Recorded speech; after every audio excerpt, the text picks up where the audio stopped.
Detective Sarah Chen stared at the photograph that would haunt her dreams for years to come. The victim's eyes seemed to follow her across the dimly lit FBI field office, silently begging for justice that felt impossibly out of reach. 23 years of profiling the worst humanity had to offer, and this case was different. This killer thought like no one she'd ever encountered. Sarah rubbed her temples, fighting off another migraine. The coffee had gone cold hours ago, but she couldn't bring herself to leave her desk. 3 bodies in 3 weeks, each crime scene more disturbing than the last. What made her skin crawl wasn't the violence itself, she'd seen plenty of that. It was the precision, the calculated nature of every cut, every placement, every detail that screamed of a mind operating on a frequency most people couldn't comprehend. Her phone buzzed. Another text from her ex-husband asking about their daughter's soccer practice.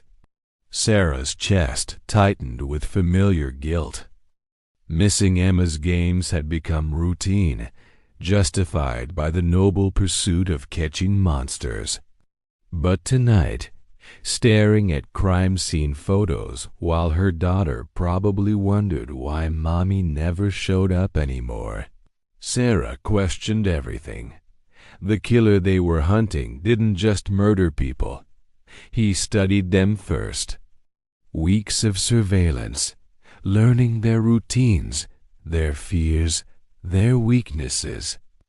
Then he struck with surgical precision, leaving behind scenes that told stories only he understood.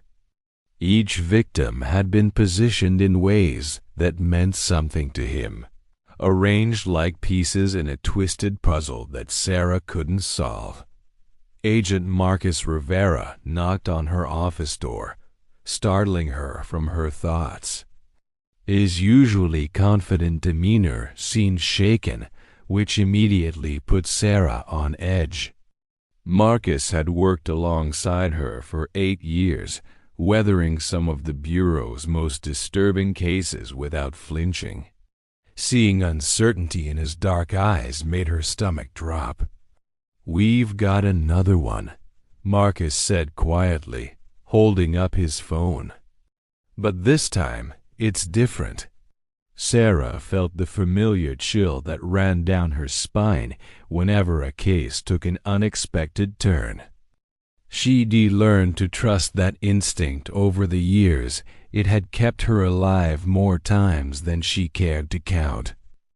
The drive to the crime scene took 40 minutes through Seattle's rain-soaked streets. Sarah watched the city blur past her window, each streetlight creating brief moments of clarity in the darkness. She thought about the psychology textbooks she'd studied at Quantico, the theories about antisocial personality disorder and psychopathy. All those clinical terms felt inadequate when faced with the reality of true evil. This killer was different because he wasn't driven by rage or passion. He was methodical, patient, almost surgical in his approach. Most killers left evidence of their emotional state scattered throughout crime scenes like breadcrumbs. This one left nothing but questions and a growing sense of dread that seemed to follow Sarah home each night. When they arrived at the warehouse district, Sarah immediately noticed the media vans. Someone had leaked details about the case, which meant pressure from above would intensify. The FBI brass didn't like unsolved serial cases making headlines, especially when the killer seemed to be operating with impunity. Detective Jim Walsh from Seattle PD met them at the perimeter. His weathered face told the story of 30 years dealing with the city's worst crimes, but even he looked rattled. "You're gonna want to see this, Chun. It's like nothing we've dealt with before." The warehouse was abandoned, scheduled for demolition next month. Perfect location for someone who didn't want to be disturbed. Sarah pulled on latex gloves and followed the trail of evidence markers deeper into the building. The victim was a 34-year-old accountant named Robert Hayes, divorced, no children, lived alone in a downtown apartment. But it wasn't the victim that made Sarah's blood run cold. It was what the killer had left behind. Scattered across the concrete floor were photographs, dozens of them. Each picture showed Robert Hayes during the last month of his life, captured without his knowledge. Eating breakfast, walking to work, talking on his phone, sleeping in his bed. The killer had been watching, learning, studying his target like a scientist examining a lab rat. But these weren't random surveillance photos. They were arranged in a specific pattern, telling a story that only the killer understood. Each image had been placed with deliberate care, creating a timeline of Robert's final weeks. Sarah knelt beside the arrangement, her mind racing. This level of organization, this patience, this complete lack of emotional connection to the victim, it painted a picture of a mind operating beyond normal human psychology. Most killers were driven by fantasy, anger, or compulsion. This one seemed driven by pure curiosity, as if he was conducting an experiment in human suffering. "He's not just killing them," Sarah whispered to Marcus. "He's studying them. Each victim is research for something bigger." The realization hit her like a physical blow. They weren't dealing with a serial killer driven by typical psychological motivations. They were hunting someone who viewed human beings as nothing more than test subjects in a macabre experiment. Someone who had completely divorced himself from empathy, conscience, and basic human connection. As Sarah stood in that abandoned warehouse, surrounded by evidence of calculated evil, she understood that this case would challenge everything she thought she knew about criminal psychology. The killer they were hunting didn't think like other people because he had fundamentally rewired his own mind, turning off the biological mechanisms that make us human. The question that would keep her awake for weeks was simple yet terrifying. What happens when someone chooses to become a monster? Sarah couldn't shake the image of those photographs from her mind. 3 days had passed since the warehouse discovery, and sleep had become a luxury she couldn't afford. Every time she closed her eyes, she saw Robert Hayes' unknowing face captured in dozens of candid moments, unaware that death was documenting his every move. The behavioral analysis unit had been working around the clock, but their initial profile felt incomplete. Traditional psychological frameworks seemed inadequate when applied to their suspect. Sarah found herself questioning decades of established criminal psychology, wondering if they were dealing with something entirely new. Her daughter Emma called during lunch, asking if she'd be home for dinner. Sarah promised she would, knowing it was likely another lie. The guilt gnawed at her, but 4 people were dead, and the killer's timeline was accelerating. Each murder happened sooner than the last, suggesting their suspect was building towards something bigger. The breakthrough came from an unexpected source. Dr. Elena Vasquez, a forensic psychiatrist from Johns Hopkins, had been consulting on the case remotely.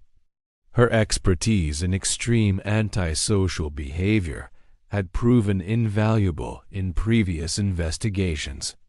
When she called Sarah directly, bypassing normal channels, Sarah knew something significant had emerged. "I've been analyzing the crime scene layouts," Dr. Vasquez explained over the phone.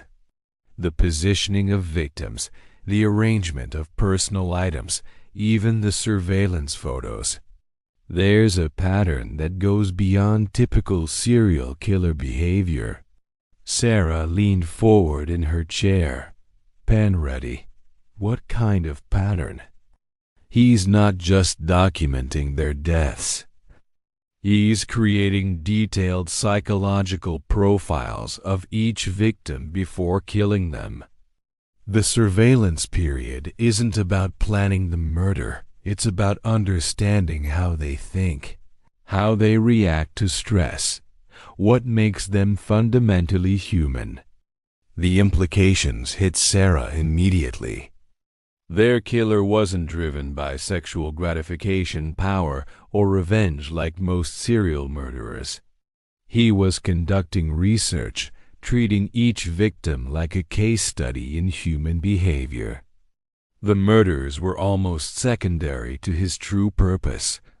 Agent Rivera burst into her office without knocking, his face flushed with excitement and concern. "We've got movement on the Hayes case. Seattle PD just called. Someone's been asking questions about the warehouse." Sarah grabbed her jacket, mind already racing. If their killer was revisiting crime scenes, it suggested he wasn't finished with his victims even after death. Some killers returned to relive their fantasies, but this felt different, more clinical, like a researcher checking on an experiment. The warehouse looked different in daylight, less ominous, more mundane. But Sarah's trained eye immediately picked up subtle changes. Someone had been here recently, disturbing the dust patterns and moving small items. The killer had returned, just as Dr. Vasquez predicted. Detective Walsh met them at the entrance, holding evidence bags. Security guard noticed someone around the building yesterday evening. Didn't get a good look, but he left something behind. Inside the bag was a digital tablet, deliberately placed where investigators would find it. Sarah felt her pulse quicken. Killers who communicated directly with law enforcement were either incredibly arrogant or preparing for their endgame. Neither option was comforting. The tablet contained a single video file. Sarah hesitated before playing it, knowing that whatever their killer wanted to show them would be designed to get inside their heads. But understanding his psychology was the only way to stop him. The video showed Robert Hayes during his final week, but not from the surveillance photos they'd already seen. These were new angles, closer shots that captured subtle facial expressions and body language. The killer had been much closer than they'd realized, possibly interacting with Robert directly. What made Sarah's blood run cold was the audio commentary overlaying the footage. The killer's voice was calm, educated, almost professorial as he analyzed Robert's psychological state. He discussed Robert's divorce, his loneliness, his daily routines with the detached interest of a behavioral scientist. Subject displays classic markers of depression following life trauma. The voice explained as Robert sat alone in a coffee shop. Note the defensive posturing, the avoidance of eye contact with other patrons. He's emotionally vulnerable, which makes him an ideal candidate for the next phase of study. Sarah paused the video, her hands trembling slightly. The killer wasn't just studying his victims, he was narrating their psychological profiles like a documentary filmmaker. This level of analytical detachment suggested someone with extensive training in human behavior, possibly in psychology or law enforcement. The video continued, showing Robert's final day in excruciating detail. The killer had followed him everywhere, documenting his emotional state as he unknowingly approached his death. But the most disturbing element wasn't the stalking itself. It was the killer's complete lack of emotional investment in Robert as a human being. The subject's trust mechanisms remain intact despite recent trauma, the voice continued. This suggests potential for manipulation through false social connection. Proceeding to direct contact phase. Sarah realized with growing horror that the killer had actually approached Robert before murdering him.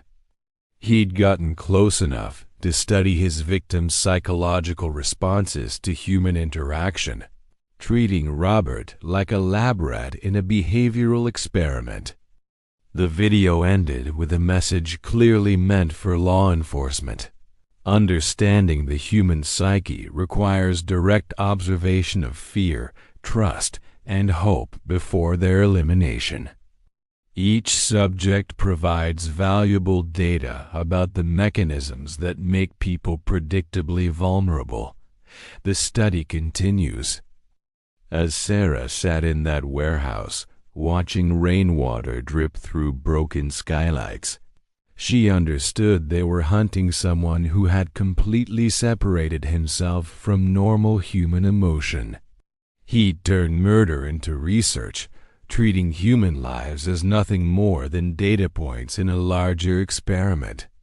The most terrifying realization was that he seemed to be building towards something bigger.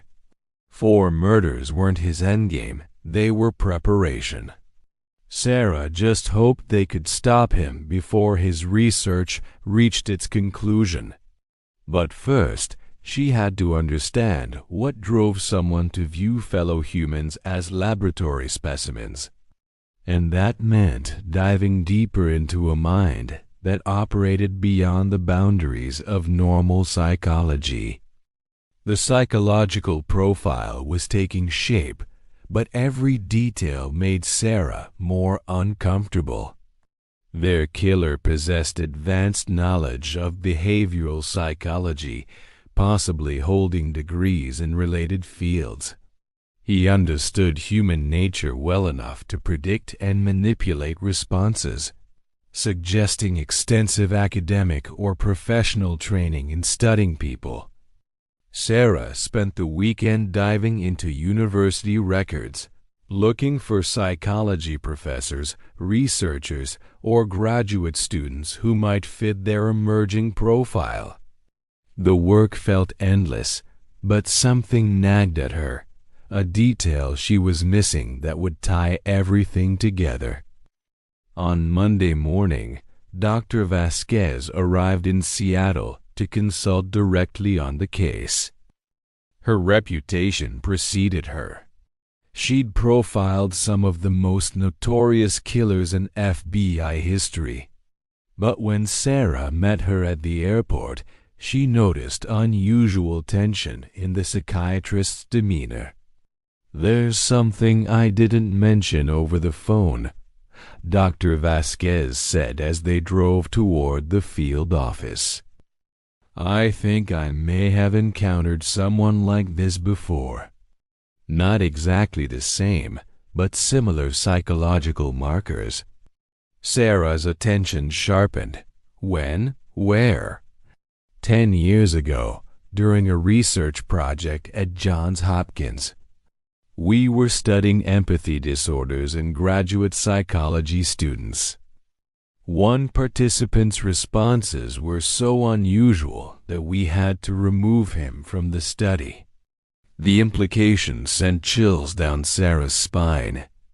They might be hunting someone who'd been identified as psychologically dangerous years earlier, but had slipped through the cracks of the mental health system.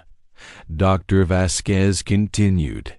He showed complete emotional detachment during empathy tests, but unlike typical psychopaths, he seemed genuinely curious about human emotional responses.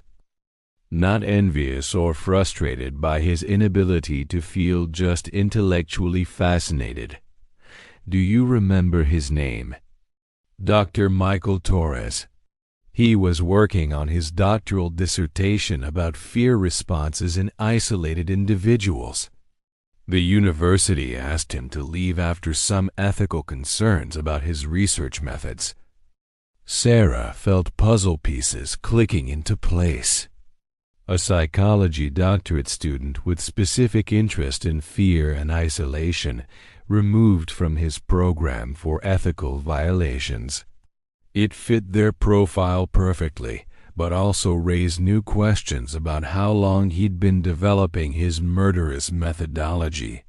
Back at the field office, Agent Rivera had news that confirmed their worst fears. We found Torres. He's been working as an independent psychological consultant for the past 8 years, specializing in trauma therapy and behavioral assessment. Sarah's stomach dropped. A trained psychologist with access to vulnerable patients, operating without institutional oversight.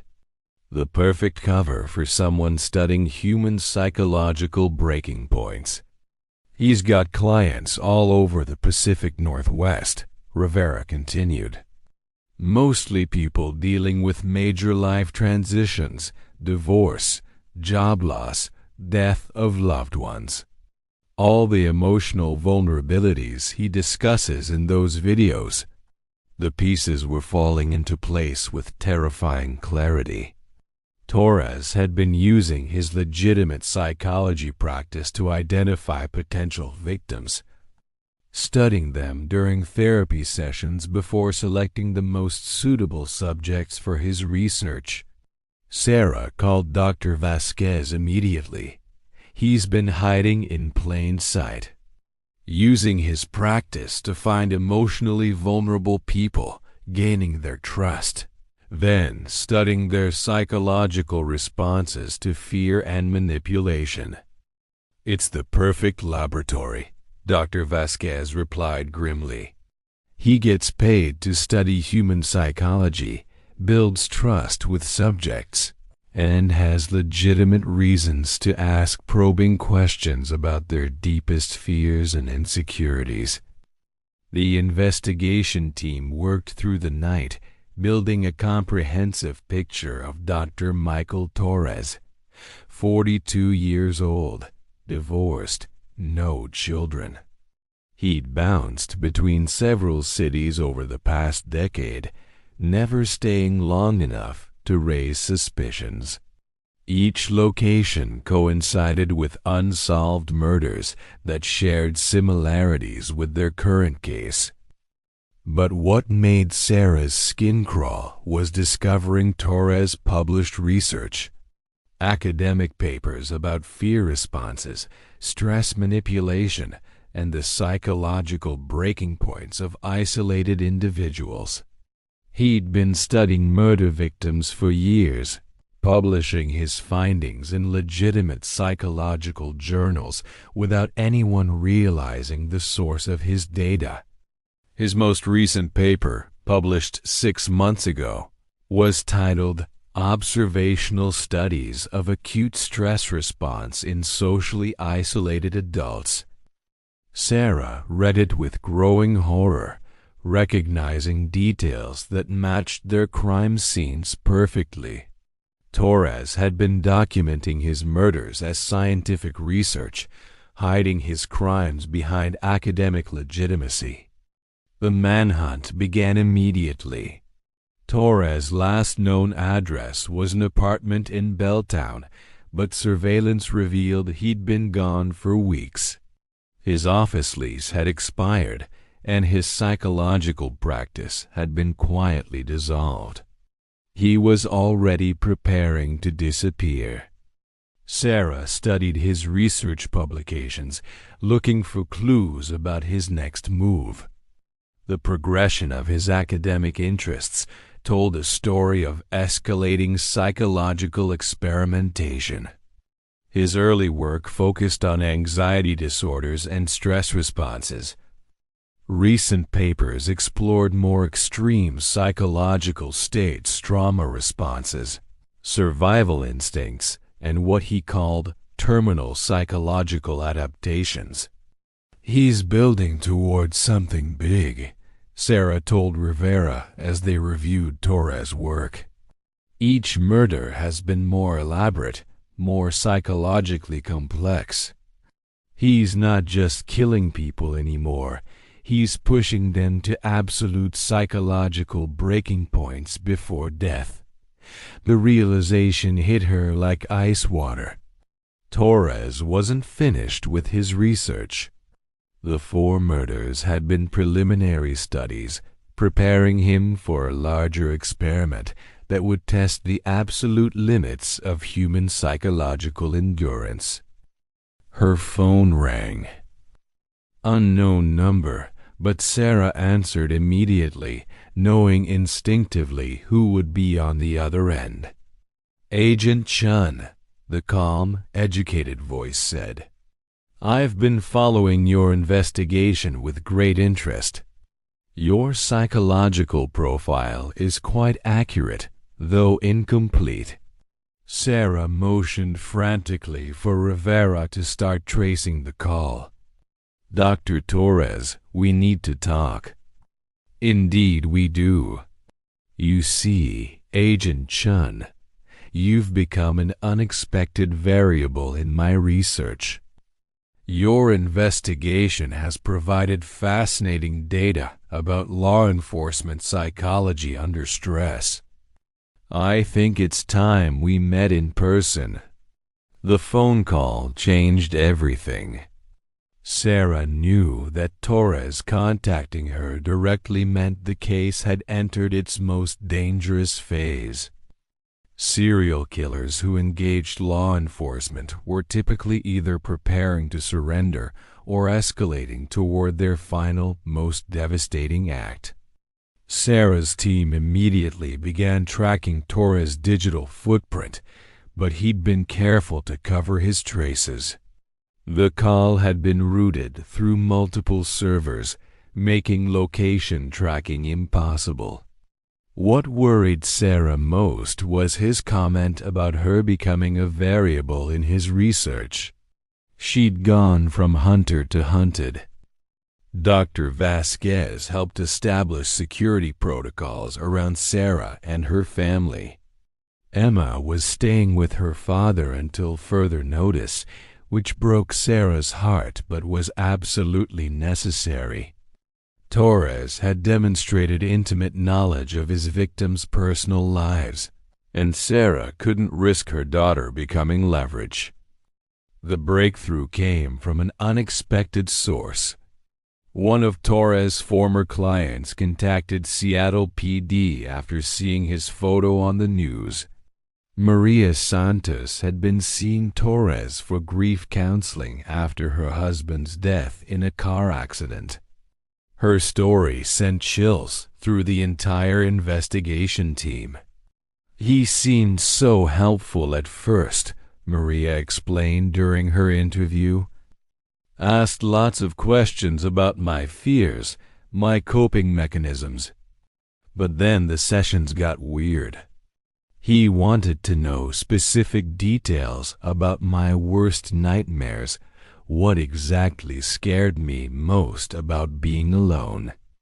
Sarah realized Torres had been testing psychological manipulation techniques during legitimate therapy sessions, perfecting his methods on vulnerable patients who trusted him completely.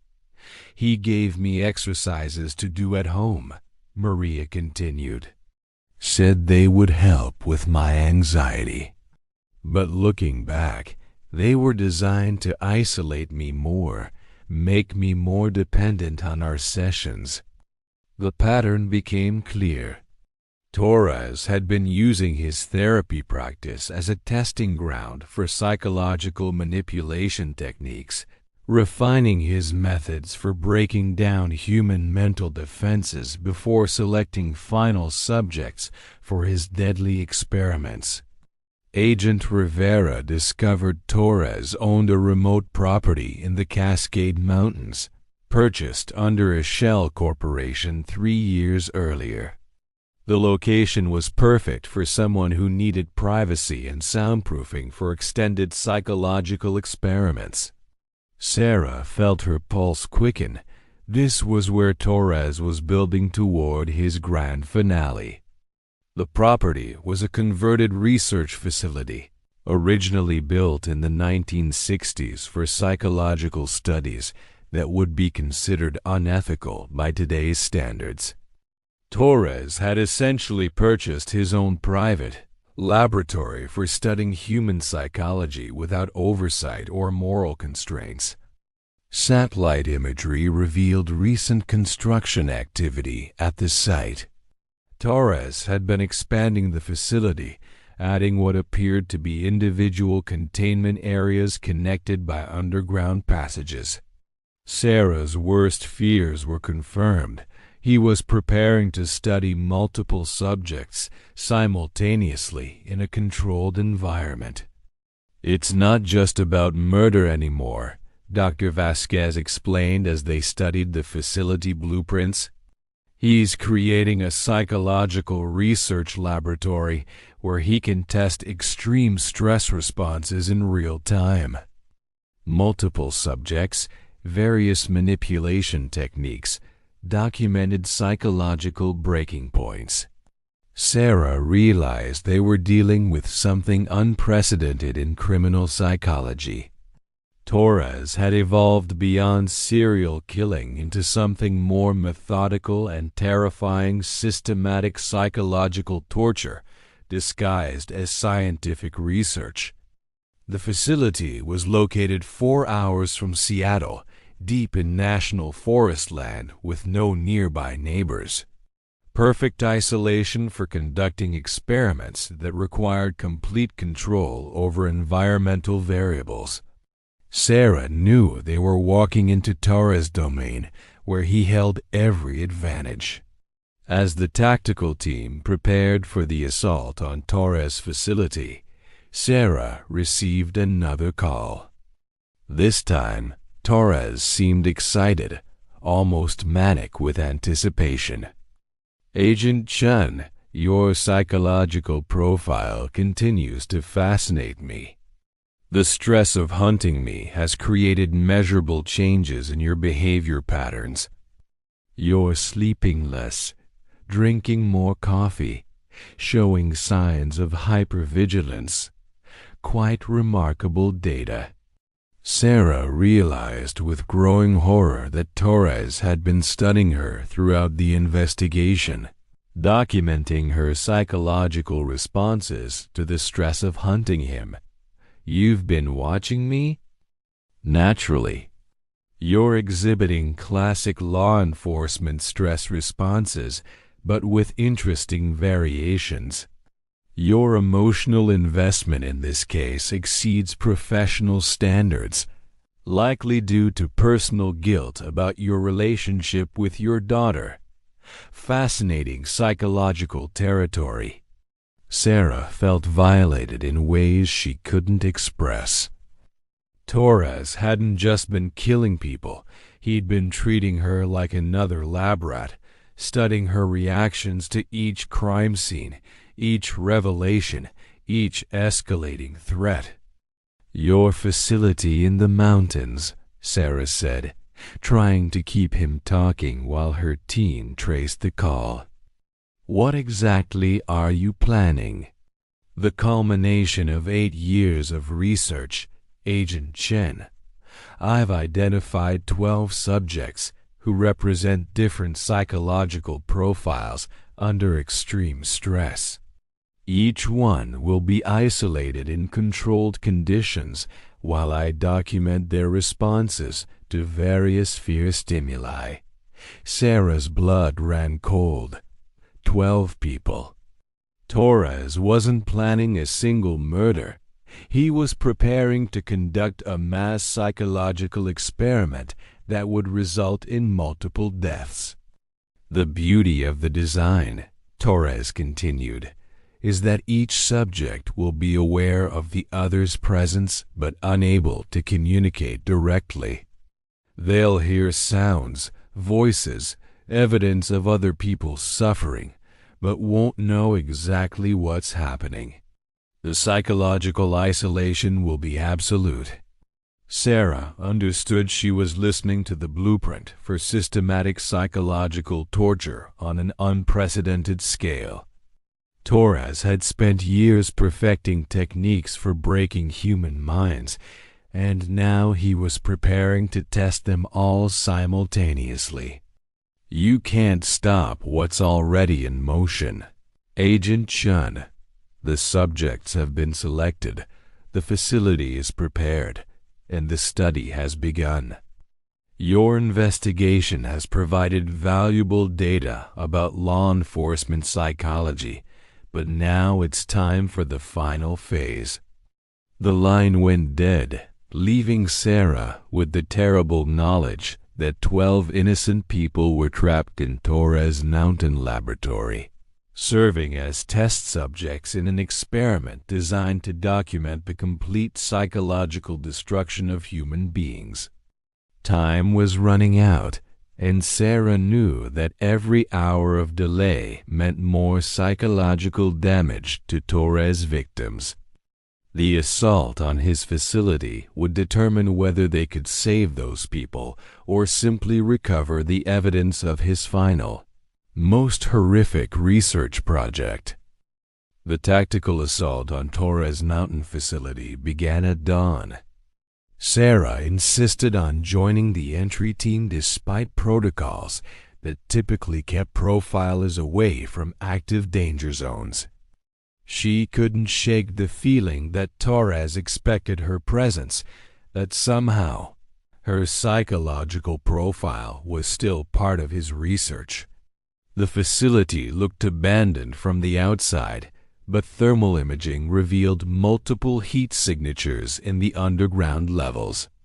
12 people, just as Torres had promised, each isolated in separate containment areas. The tactical team moved with precision, but Sarah knew they were walking into a psychological trap designed specifically for law enforcement. The main level appeared normal offices, research equipment, filing cabinets full of academic papers. But underneath, Torres had created something that belonged in humanity's darkest nightmares. Each containment cell was designed to maximize psychological pressure while keeping subjects alive for extended observation. Sarah found Torres' central monitoring station where dozens of screens displayed live feeds from each cell. What she saw made her stomach turn. The 12 subjects were all people who been reported missing over the past month, individuals Torres had selected from his former client base and other psychological profiles he developed. Each person was experiencing different forms of psychological torture. Some were exposed to their specific phobias, others to sensory deprivation or overwhelming stimuli. Torres had customized each person's torment based on detailed psychological profiles, maximizing their mental anguish for research purposes. But the most disturbing element was the interconnected nature of the experiment. Each subject could hear sounds from other cells crying, screaming, pleading, but couldn't communicate or understand what was happening.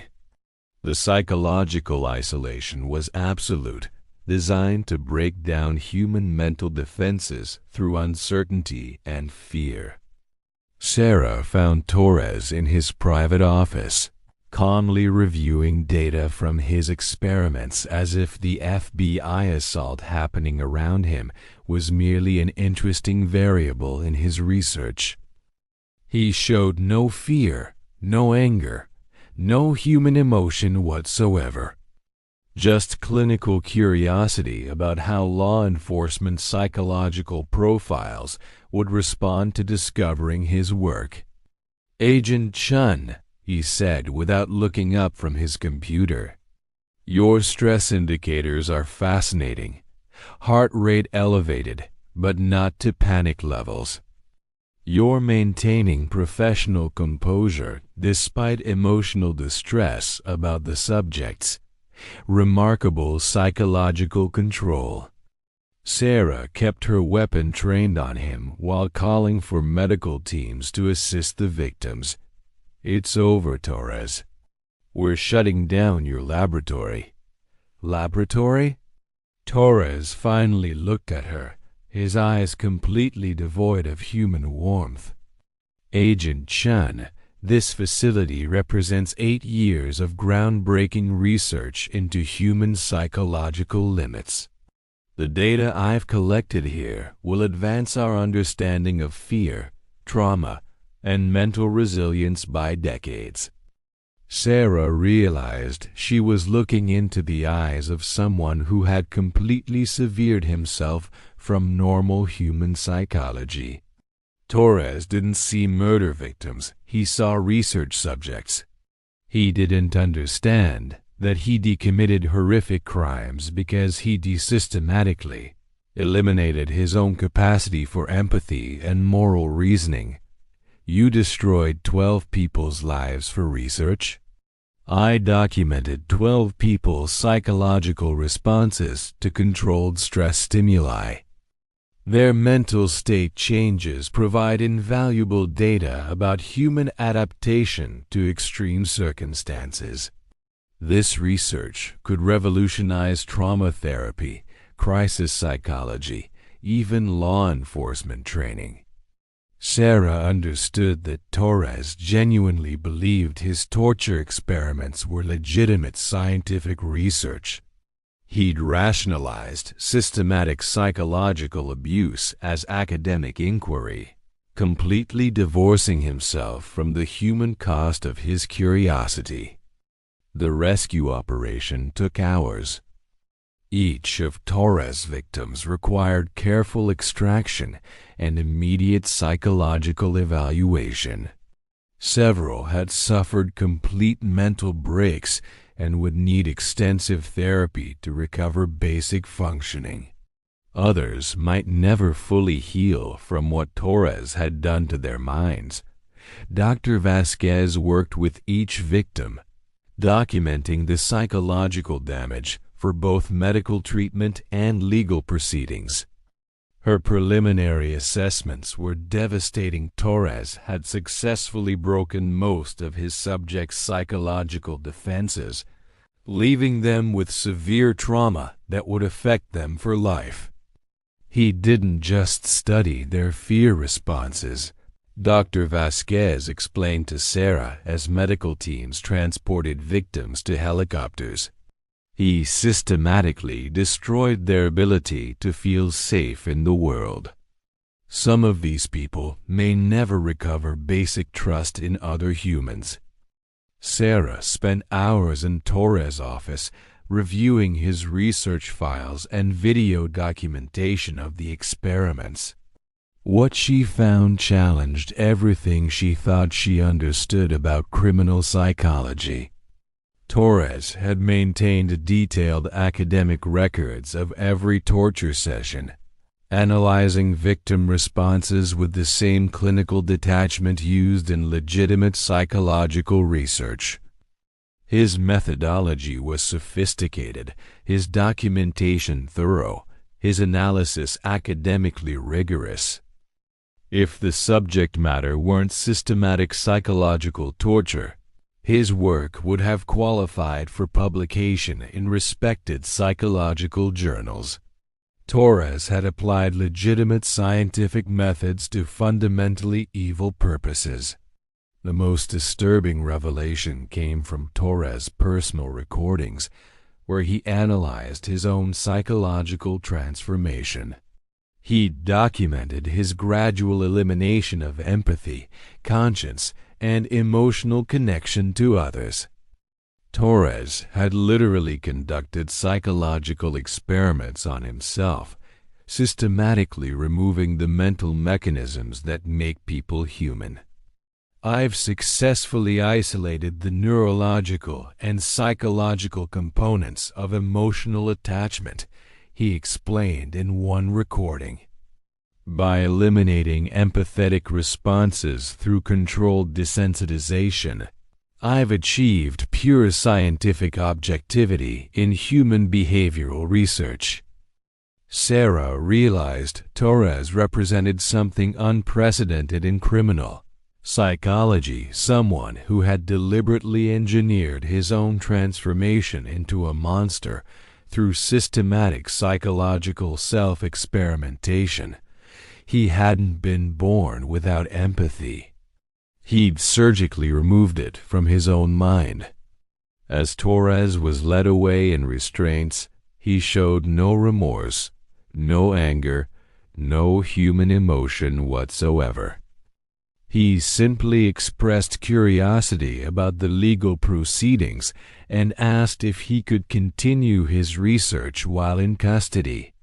Even facing life imprisonment, he remained focused on his academic pursuit of understanding human psychology through systematic torture. Sarah watched the helicopter evacuation of Torres victims and understood that some cases leave permanent scars on everyone involved. She'd spent her career studying evil, but Torres had shown her something beyond traditional criminal psychology: the terrifying possibility of someone choosing to eliminate their own humanity in pursuit of knowledge. The psychology of evil runs deeper than most people realize. If this story opened your eyes to how dangerous minds really operate, hit that subscribe button and share this with someone who needs to understand the warning signs. What other dark psychology topics should we explore? Drop your thoughts in the comments below, and let's dive into the minds that operate beyond normal human understanding. Your engagement helps us bring more stories like this to light, because understanding evil is the first step to stopping it.